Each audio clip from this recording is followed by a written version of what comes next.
The future is now. Card Ladder is the fastest growing sports card app on the market. The best tools to help you track your cards, watch the trends, stay informed, compare cards, and track the growth of your personal collection. All in one simple and intuitive platform. Join the innovators, not the imitators. The best sports card app on the market. The stock market for sports cards. Card Ladder.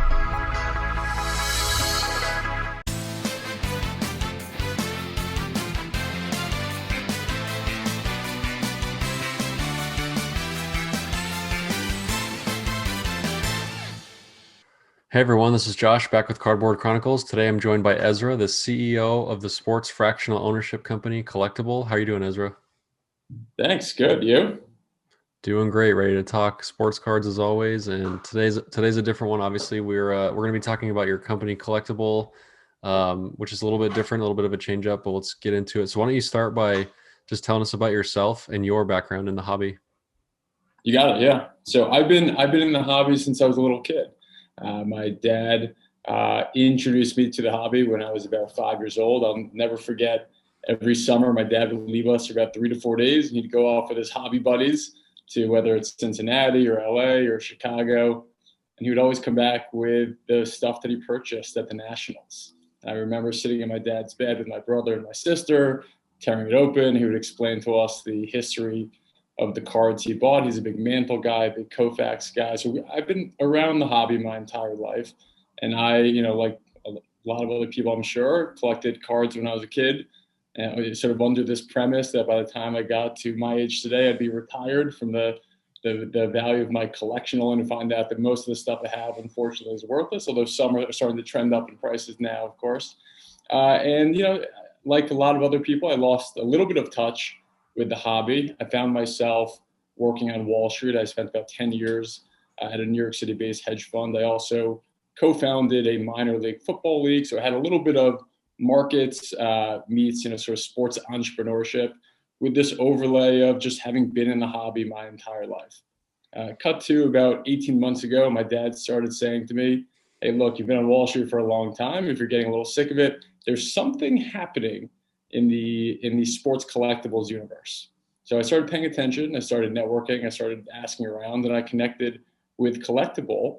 And Collectable, for a little history on our company, we haven't always been a fractional ownership business. In fact, from 2014 through, I believe, 2018, we were the #1 rated sports auction data aggregation company. Effectively, you could go on the free version of Collectable, type in any sort of sports collectible, pull up auction results, I believe dating back to the 1970s.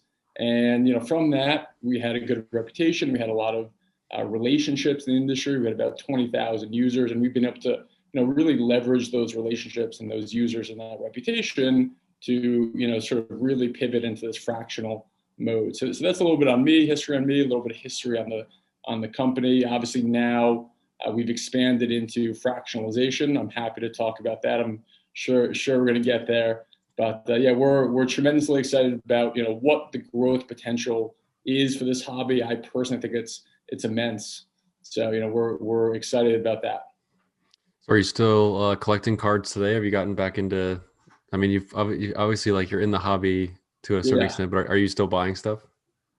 I buy a lot of stuff fractionally now, for sure. I'm a huge user of our platform. I think that's a good sign, right? When you're building a business that you're personally excited to participate in, to buy stuff on your platform, it's always sort of one filter we use is is the stuff that we're putting on our platform, is that stuff that you would want to purchase? Is that stuff that you would want to invest in, right? So again, I'm very active on our platform. Unfortunately, there are restrictions on me as a result of my being the CEO of the business. But again, it's stuff that I'm thrilled to own long term. I think they're tremendous assets. I believe that the sports card market, obviously there are bubbles within the sports part, the sports market. That's normal in any marketplace. But I personally believe that this industry at the highest of levels is only getting started. So take us back to when you started with Collectable and take me into the mindset of kind of shifting. It seems like you made a pretty big career shift. And was that, at least based on what your dad was saying, is that based on wanting to have more fun in your life, something that you're more passionate about, and getting away from sort of the Wall Street side of things? Like, what was that like, making that switch? Yeah, again, I've been in Wall Street for about 10 years. I think there's, sort of this popular narrative, which I started to experience after about 10 years in Wall Street. You tend to get a little burnt out from it, looking for other opportunities. Again, I had this other experience of operating a sports business, right? And again, I co-founded a minor league football league, which has actually stood the test of time. We outlasted the XFL. We outlasted the AAF. We sent over 200 players back to the NFL and CFL. We have an equity deal with Fox Sports, right? So I had this, really awesome, successful entrepreneurial journey within sports, and I realized that was really what got me excited, right? Operating a business, starting a business, sort of building a product from the ground up, seeing consumer adoption of that product, improving it over time. So again, I had this sort of markets and sports entrepreneurship background, and I thought that the fractional element of sports collectibles was something that sort of married those two things really nicely, right? Markets, right? We're thinking about sports collectibles as a real asset class. We're building out an exchange, if you will, where assets trade. There are IPOs, there's secondary market trading. So for me, it was like, let me apply my financial markets background to a category that I know pretty well, right? In an area where I thought there was a lot of room for innovation and improvement, and the ability to kind of knock down barriers to entry, to democratize the industry, right? To make it more liquid, to reduce prices, to improve data transparency. So I just saw so many opportunities, right? And really what I loved, and I think everyone on our management team feels this way, is sports collectibles in particular, really have this really powerful combination of passion and profits. We say that all the time at Collectible, but I really think it sort of boils down exactly what this hobby is to me, right? It's an opportunity where, people are really passionate about the hobby in a way that you don't see it too often. You really don't. You don't see it in too many other industries, too many other sectors, too many other, what have yous. There's just a ton of passion. People are really passionate about it. There's also a lot of money to be made, right? A lot of money to be made. And I think, any data set, can really prove that. Historically speaking, the best returns, the most amount of money have been made where there is a high degree of scarcity, where there's, really iconic athletes, right? Where the barriers to entry have just been really high, right? It's typically, at the upper end of the market.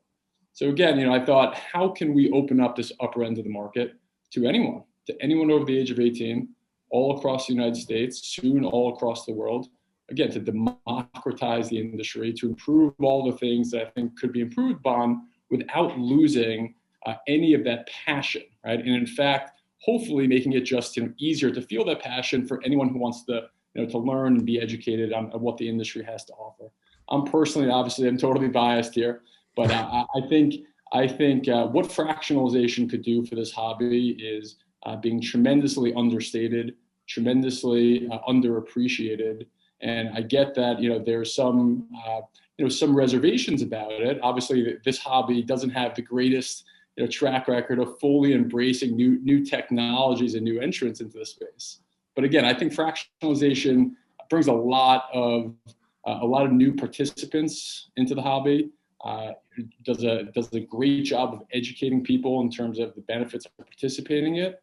I think it's going to make this hobby something that is as easy to participate in as things like fantasy sports and sports gambling. Again, I just think you're going to have a lot of eyeballs on it in a way that's liquid, in a way that's fun, in a way that doesn't have barriers to entry. And I think those things could be really powerful for the industry as it moves forward. So for people that don't know, you've given a pretty good background of Collectible, but why don't you walk us through the starting point of going to acquire a card to make it fractional, and then walk through the process of how it works, and then how you distribute the shares and how people can sell. Let's just walk us end to end on that process. Yeah, you got it, right? So again, if I were to sum it up, really what we do is we take high value, iconic sports collectibles and make them affordable to everybody, right? So really what we do is we consign assets, and we have a huge network from whom we get supply. We agree on a fair value for that asset. After we've agreed on the fair value of the asset, we do everything, right? So we securitize it. Our platform is regulated by the SEC, right? Which, obviously has some pain points to it, but I think it's huge for consumer confidence, right? Of just knowing that there's a lot of checks and balances that goes into anything we put on the platform. It's been through a lot of stages to sort of get on our platform in the first place, right?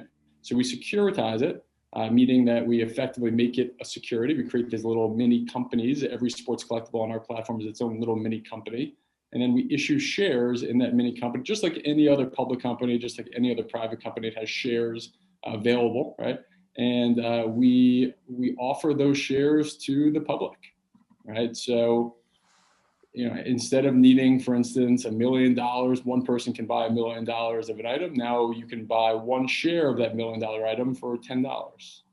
Really what it does, again, is just, creates liquidity. It allows access points for people, and it makes something that was previously out of reach affordable, right? So once it's on our platform, we run what's called an IPO. There are only a certain amount of shares outstanding. People can purchase shares until the IPO gets fully funded. Once an IPO becomes fully funded, there is a 90-day lockup period.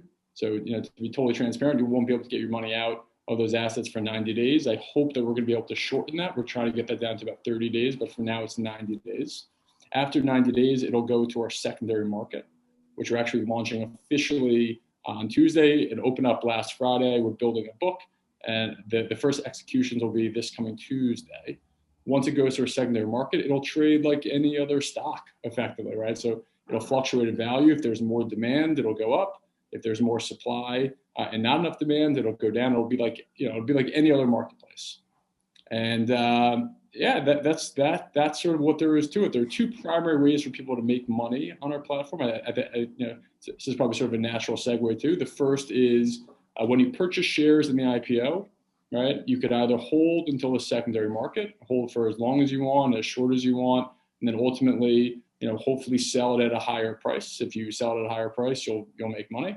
Or we can entertain buyout offers, acquisition offers for items on our platform. We've seen this happen numerous times already. I think that probably the most high profile one that we just completed was a record-setting sale of a PSA 10 Bird Magic Dr. J scoring leaders from 1980. We IPO'd that, I should say, for $352,000 back in October. We just sold it for $720,000 about 2.5 months later, right? So a really nice return for shareholders. So again, two primary ways to make money. One is just via our secondary market. If you could sell things for higher than you purchased it, you'll make that amount of money. Or if you're an owner at the time of an acquisition, then you'll also get paid out pro rata to the amount of shares you own in that asset. Is there like a voting process on the shareholders? What's the process of that? Yep. So when an offer is received, right, we will take a 48-hour pro rata shareholder vote. So your vote will count exactly based on how many shares in the asset you own. If there's a majority of shareholders who want to sell the asset, and that's defined as 50.1%, it'll get escalated to our advisor committee, independent advisor committee of 5 people who are experts in valuation, experts in collecting, to just make sure that the shareholders' best wishes are what's fair for everyone involved. Again, that advisor committee is not to stand in the way of what shareholders want. It's just to protect shareholders and make sure that the offer that's being presented and accepted is one that is fair value for all involved. Once the offer is accepted, if the offer is accepted, people will get paid out pro rata within usually a week from that point. So once the secondary market launches, you said this week, are you envisioning that as like almost like a day trading potential aspect of it in sports cards? I don't want to use the Robinhood comparison because they're going through some troubles, but it's sort of like the same sort of technological platform. Yeah, I mean, I think ultimately we're all these fractional companies, and I think we're going to be a real leader in sports for sure. We're all trying to get to this 24/7 liquid marketplace. How cool would it be? And I mean, I know I would personally love it. Again, that sort of litmus test of, are we building a product that you would want to use? I would love this product. So we're trying to get to that point of how cool would it be if 24/7 you could be trading shares of Michael Jordan PSA 10, or Mickey Mantle's 52 tops, right? It would be such a cool thing for the industry to kind of have that daily liquidity. Again, you don't need to deal with eBay or auction houses. You could just go on Collectable and see where the market is at all times, see where demand is, see where supply is, and be able to buy and sell it at will. I think that'd be a really awesome thing for the industry, and that's definitely where we're building. For now, it'll be twice per week. Each security, once it's on the secondary market, will be able to be traded twice per week.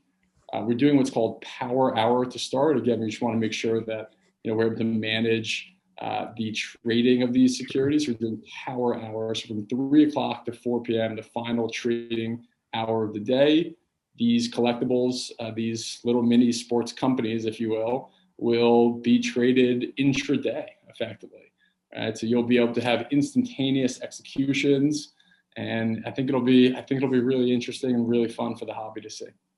As someone in the tech industry, that's smart to limit your window of testing things. You don't want to just like blow the door open and watch it get away from you. Exactly. We're going to crawl first, and once we're comfortable with how the marketplace works and sort of what things that people are going to try to game throughout the marketplace, we'll gradually expand. But again, I think it's going to be a really, really interesting, really fun thing for the hobby to see. So this is kind of a question for me. I'm not sure what the hobby feels, but just being sort of naive towards how these things work. But because these are actual physical assets that we're trading, whereas with the stock market, you're trading just shares. But in this case, there's an actual physical asset that's being backed. So I'm assuming there's some sort of SEC regulated thing in place that says like you have to actually store the physical item. You have to have it in a vault. Like what are like the regulations on that? Yeah, so every item in the platform, you're right, is a physical item, right? So effectively, the easiest way to think of it is you own shares in a company that owns the underlying asset. That's the only asset the company that you own owns, right? And that's what allows us to actually issue shares there, of course. Every item is fully insured, fully vaulted. We have vaults all across the country. If anything were to happen to it, it's fully insured dynamically based on the last sale of that asset, right? So yeah, everything is completely vaulted, insured, held to to the highest of possible protection standards. In some cases, it's a huge responsibility for us to do this, right? We have cars like, for instance, we just IPO'd a Ty Cobb E98 PSA 10, right? A card that's been perfectly preserved since 1910. So huge responsibility to our shareholders, huge responsibility to the industry to make sure that it's protected and stored to the various possible of standards. But yes, that to answer your question succinctly, everything is it's backed by a physical tangible asset, which is held in that LLC. You own shares in that LLC, and everything is fully insured and vaulted. This kind of jumps into my main question, which is like the hobby historically has been obviously more of a collector base. It's people that were, physically holding cards, they're opening packs, they're exchanging, they're trading in person. And this is sort of shifting us into, we're sort of removing that physical aspect of it, and it's becoming more digital. And, these items aren't in our possession anymore. We're becoming more abstracted away from the actual hobby. So what's your response to that? And how do you like address that towards the hobby for people that are nervous about, the way things are shifting around? Yeah. Look, and that's something that we definitely get often, right? Is that people love, feeling, seeing the actual tangible cards. We totally get that. Look, I mean, everyone at Collectable also likes, to have physical items as well.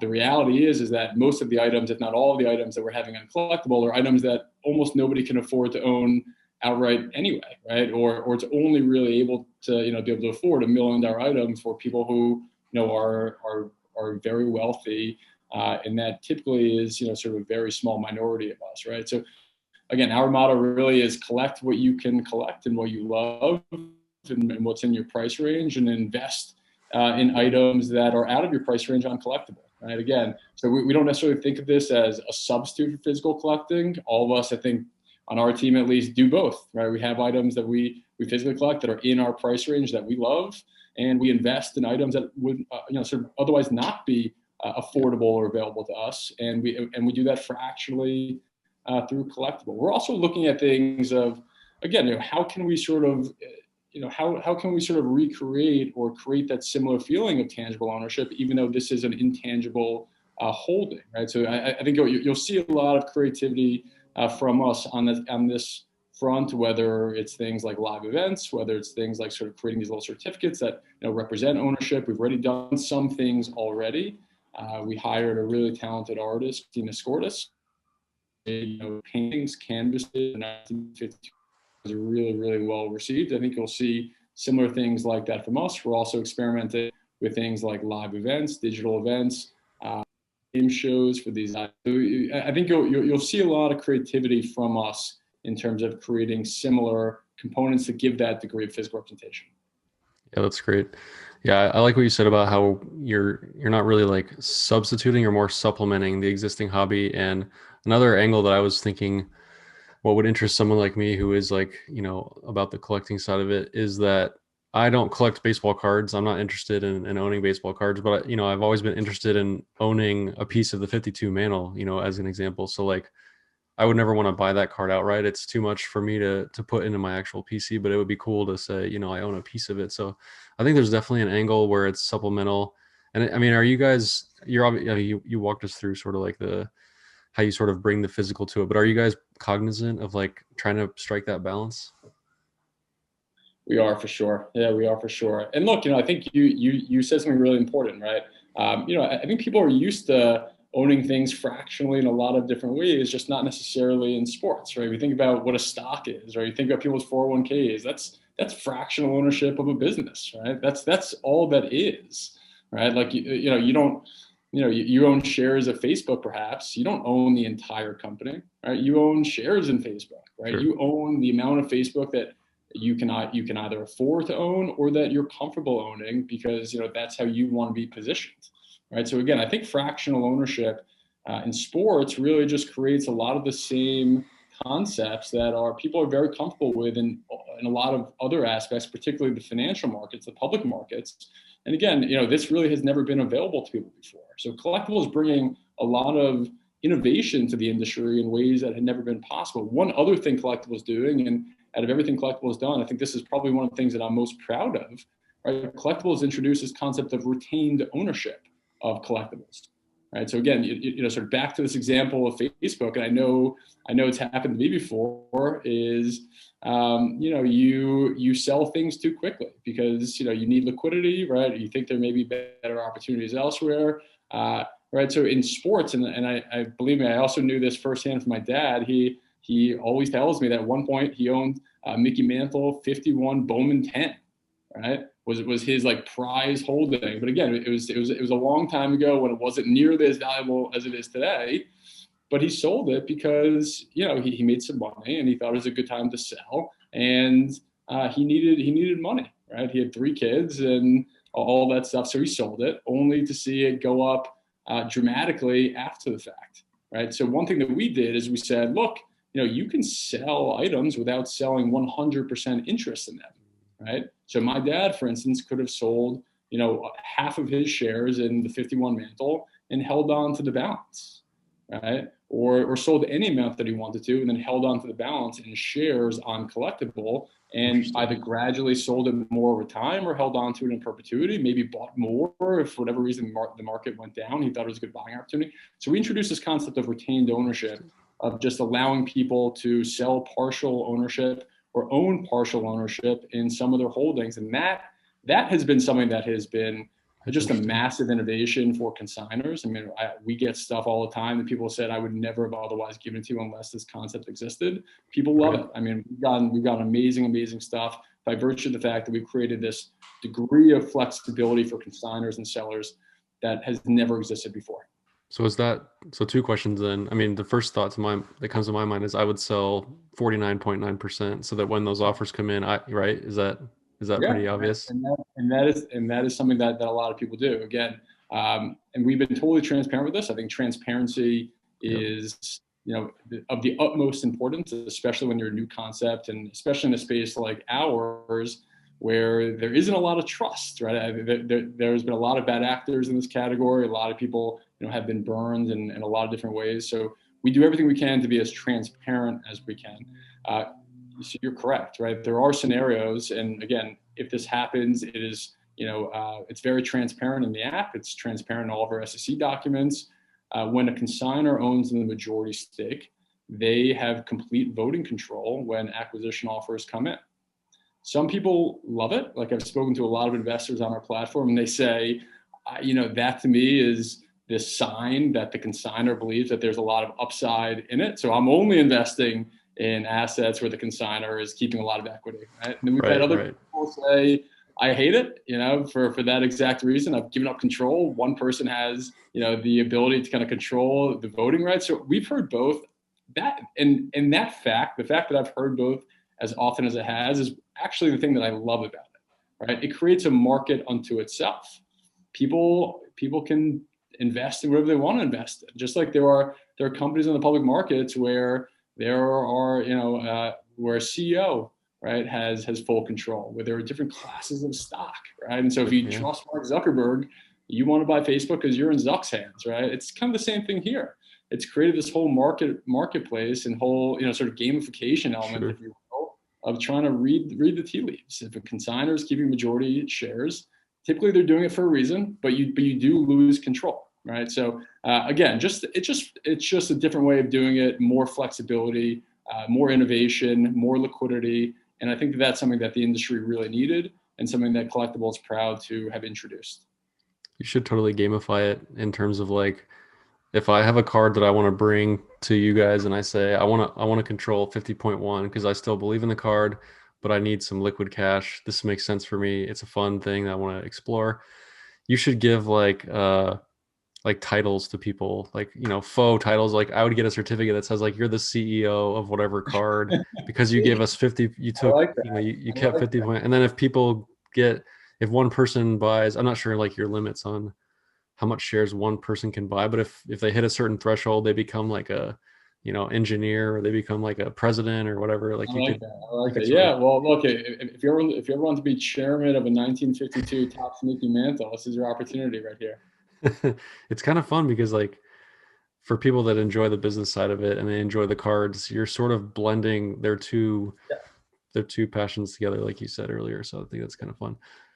Do you have like a minimum floor of a card you would accept into this system? Because I would imagine, at a certain point, it doesn't make sense financially to take in $100 card. It costs you more to go through the LLC paperwork and stuff. Yeah, the lowest price offering we've ever done is about $12,500.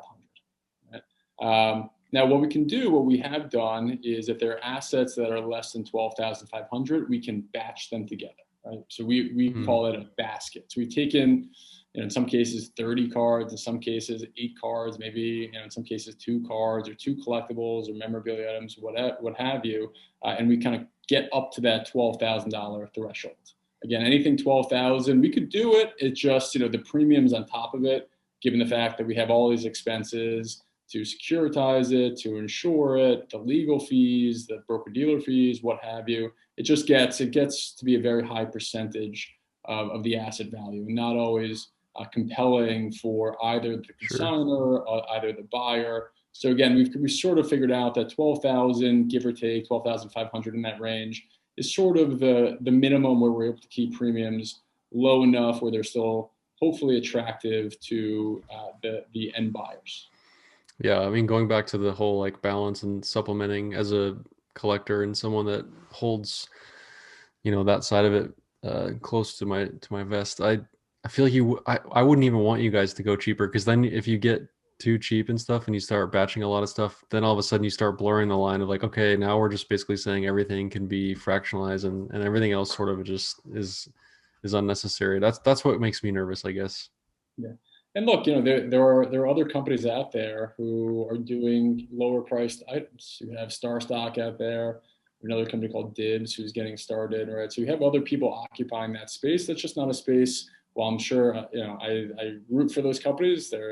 I know them pretty well. I'm glad that they're out there. It's not something that Collectable is doing, nor do we have any intentions of kind of lowering, that. Again, we're trying to democratize the high end of the industry and really look at this as a true investment asset class, which I believe that the data to kind of support that is totally there. And again, it's just been out of reach, out of touch for a lot of people, and we're excited to be able to make it affordable. Anyone over the age of 18 of all income brackets, all across the country, soon to be all across the world. I have a lot of sympathy for you on the next question as the founder of Card Ladder, but how do you price things that are just impossible to price? Like I honestly didn't even know that Collectible was in the pricing game before this, so that's interesting to hear. But is there something else that you're doing to sort of walk through, both on what you value to buy it from someone and then also what you value to take it to the IPO with? Yeah. Pricing is one of the hardest parts of our business, right? And again, we're a two-sided marketplace, so we need to come up with a price that is acceptable to consigners and a price that's acceptable to the end buyers, right? So we use a lot of tools, a lot of data. We have experts on hand who help us, sort of come up with a fair price. We definitely use tools like Card Ladder for sure. That's been a really valuable tool in a lot of cases for modern cards, absolutely. Again, we do the best we absolutely can. Like a lot of things, right? It's when it comes to valuation, it's a lot more art than science, right? We definitely look at comps, we look at growth rates, we look at how things have traded, our overall feel for the market. We have a lot of experts on hand who sort of come to that valuation. A lot of times we're not able to agree on a price, and that's fine, right? Out of probably 100 assets that we're in negotiations over, we probably wind up agreeing to a deal on 10 of them, right? And that's fine. That's totally fine. Again, our job is to try to provide a fair two-sided marketplace where both consigners and buyers ultimately feel like they're getting a fair deal. That's our job, is to bring things to the market at fair prices, right? And then to just let people, let the market forces do what the market forces are going to do. I will say that this concept of retained ownership has been really helpful in deriving fair prices for our shareholders. Again, I think it fundamentally sort of changes the nature of the valuation exercise for consigners. No longer are they trying to get or extract the absolute maximum value today because they realize that they have a lot of upside in the future. So maybe, you get a good price, a fair price. Everyone wants a fair price today, of course. But, you're not necessarily saying this is the last time I'll ever have any economics in this transaction ever, right? You still have a lot of equity. You still have a lot of upside on collectible secondary markets. So I do think that concept, that innovation has been really helpful in allowing us to bring things to our investors at fair prices. All right, so there's probably people watching that are thinking, I might have an item that I would want to bring to the table, and potentially in this retained ownership aspect. How do they reach out to you guys? How does that person, potentially make this deal? And then how do they get the funds for it? Is it after the IPO clears? Is it immediately? How does that work? Yeah. So yeah, we're always open, of course. So you can reach out to me personally. You could reach out to our consignments team. You could reach out via our website, right? So any sort of way to get in touch with Collectible, whether it's through my email, whether it's through anyone on our team, through our support channels, through our website, what have you. We would love to talk to you. In terms of payments, right? Typically, what happens is our consigners get paid as soon as the IPO is fully funded, right? So once the IPO is funded, usually you get paid within 1 to 2 weeks after that. Again, the money from our investors goes into an escrow account, which is held by our broker dealer. As soon as the trades in the escrow account settle, we're able to break escrow and pay out consigners. So again, there's about a 1 to 2 week lag for all the trades to settle. Once those settle, we can pay you out immediately at that point. It's all these terms that we know outside of cards are now coming into cards, and that's why I keep smiling awkwardly, because it's surreal almost to hear it. Yeah, look, I mean, it is a new way of doing this, right? I mean, and again, there are definitely pain points to it. Everything is, sort of securitized and regulated and all that stuff. But again, I think that's sort of the power in it, right? Is that everything is as above board, top notch, secured as you possibly can do it. I know that there's a lot of mistrust out there in this industry. Believe me, I know, because I hear it all the time. People are looking for other ways to do this. People have had really bad experiences on eBay, right? People are in some cases wary of buyers' premiums, sellers' premiums, what have you, via auction houses. This is a way where we've dramatically sort of underpriced fees across the industry. We're totally transparent. Everything is securitized. Everything is an escrow.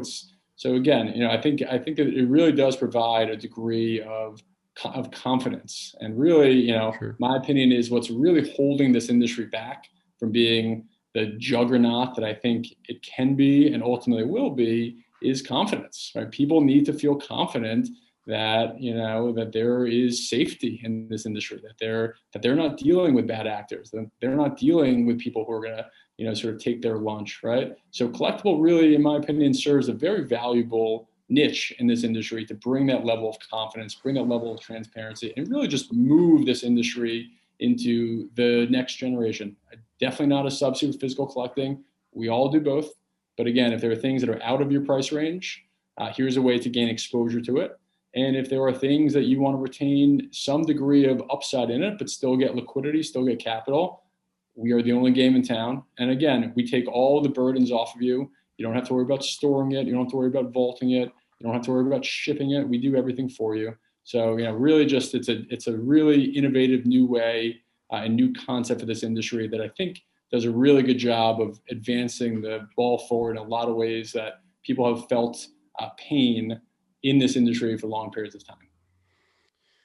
I appreciate you walking us through all that. It's been really helpful. I mean, even for myself, there's some like taboos about what it is. And so it's good to hear straight from the source. So I hope people get a lot of value out of that.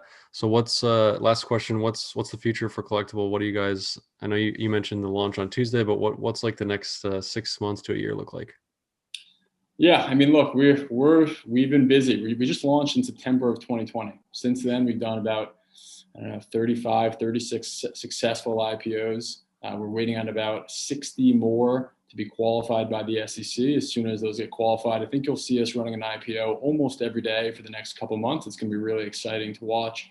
We've got some tremendous items that we're going to be bringing to the market, anywhere ranging from vintage photographs to modern basketball cards to trophies and game-worn memorabilia. Some of the most iconic items in sports will be transacting on our platform. As you mentioned, we're introducing our secondary market this week, right? We're tremendously excited about that. So in addition to essentially one IPO per week, we'll also have trading going on. You could buy things like a 1953 Mickey Mantle PSA 10, right, for $10 per share. So again, a really cool thing that you'll see. You'll also see a lot of innovation from us in terms of the content offerings. We are unveiling a daily podcast, right, which we're going to have pretty soon, talking about all the major market moves, both on Collectibles platform and in the market. We're going to be, we launched a Twitch channel, right, a live channel where we are going to be doing pregame shows for our offerings, which should be really innovative and fun. We have new partnerships to roll out with other companies, other professional athletes. We're getting items directly from athletes and doing a lot of fan engagements. For instance, we had Emmitt Smith was our first athlete ambassador. He loves our platform. He had an awesome experience with it. He's bringing other contacts to the table as well. We IPO'd Emmitt Smith's. We had two offerings from Emmitt Smith, his two Jim Thorpe MVP trophies, where he kept sort of a lot of equity in them too, because he just wanted to kind of share it with the fans. And the whole jersey, pants, jersey, and cleats, when he surpassed 10,000 yards in the NFL, he became the 12th person to do so. So I think you'll see a lot of similar types of deals. There's a lot of other things that we're working on. And, again, I think what you'll see from Collectable is that we work fast. We bring innovation to the table. We're hungry. We love the hobby. Everything we do comes from that place of love for the industry and addressing pain points that people have seen over the years and trying to rectify them and move it forward. So again, we're tremendously excited about what the future for the hobby has in store, and we're thrilled to be hopefully a leader in driving that kind of innovation. I thought of one more question. I love that. I like the fan engagement idea. That's a really interesting way to go about it, especially if you're getting the items straight from the athletes and the athletes are basically like endorsing and keeping a part of the ownership. That's pretty interesting. One of the questions I had was like there's like obviously a bunch of crazy auctions going off on Golden and Heritage, and we see all these crazy sales, and a lot of people throw out this like boogeyman concept of, oh, it's just the fractional share companies that are winning these auctions. No sane person is buying these at these prices. Is that true? Are you guys like bidding on auctions, trying to bring them into your platform, or is it more of a personal individual buying from one person? Yeah. So, again, our business has been almost exclusively consignments. So we really are not active on the auction circuit. We don't buy things on auctions. Again, that's not to say we won't. We have the flexibility and the ability to purchase things, but that's not necessarily our MO. I know that there are other fractional companies out there who have no qualms with buying things at top dollar in auction houses, jacking up their fees and relisting on their site. That's their prerogative, and it seems to be working for them. Ours is we like to fight for our users, right? We like to fight for our investors. We do everything we can, again, to be as fair as we possibly can for consigners and for investors. We're out there striking up exclusive relationships. We have a 5-year exclusive relationship with a company called Sports Immortals, who's widely considered to be arguably the greatest collection of sports memorabilia in the world.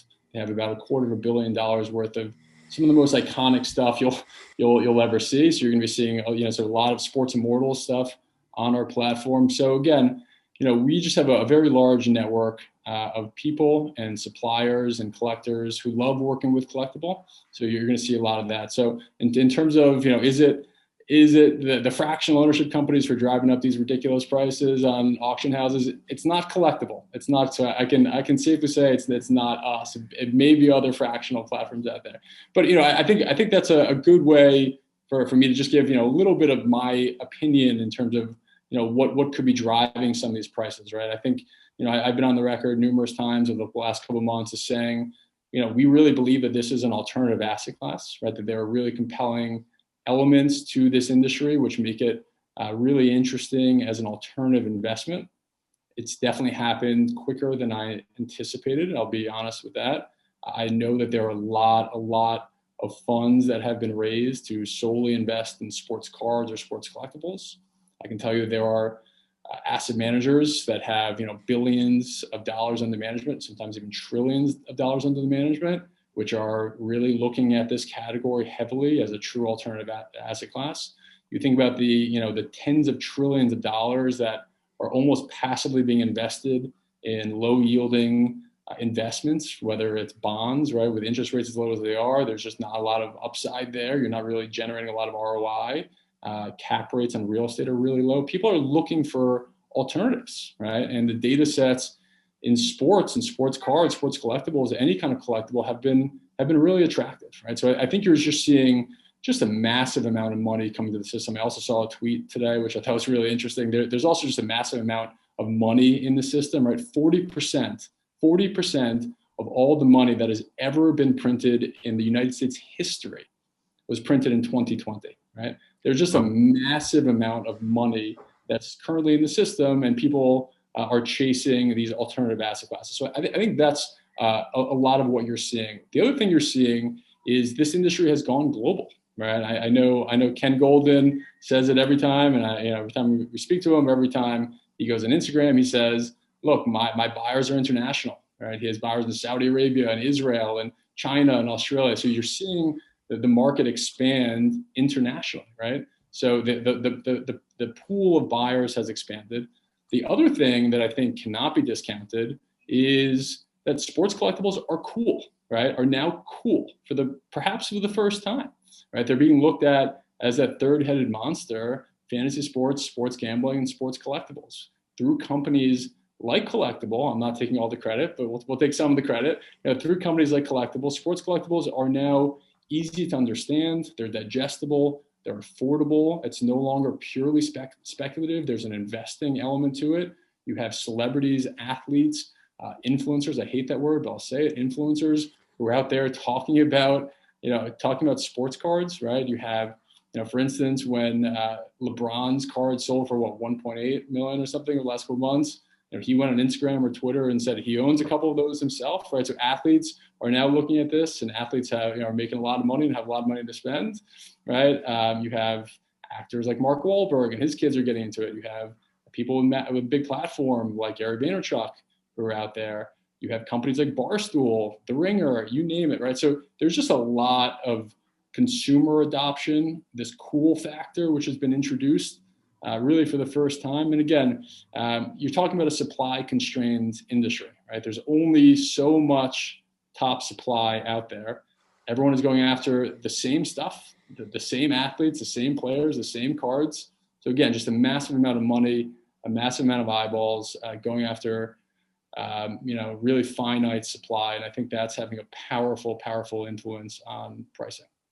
So then while I have you, react to the bubble. But that's the scary term that everyone probably throws at you. I get asked this 50 times a day at least. Like, you've seen the graph where it's like, oh, it goes up, and then it's just sort of like hits mass mania, kind of like Bitcoin did a few years ago. It's like, so what's your thought just on the topic and where potentially that could be an issue?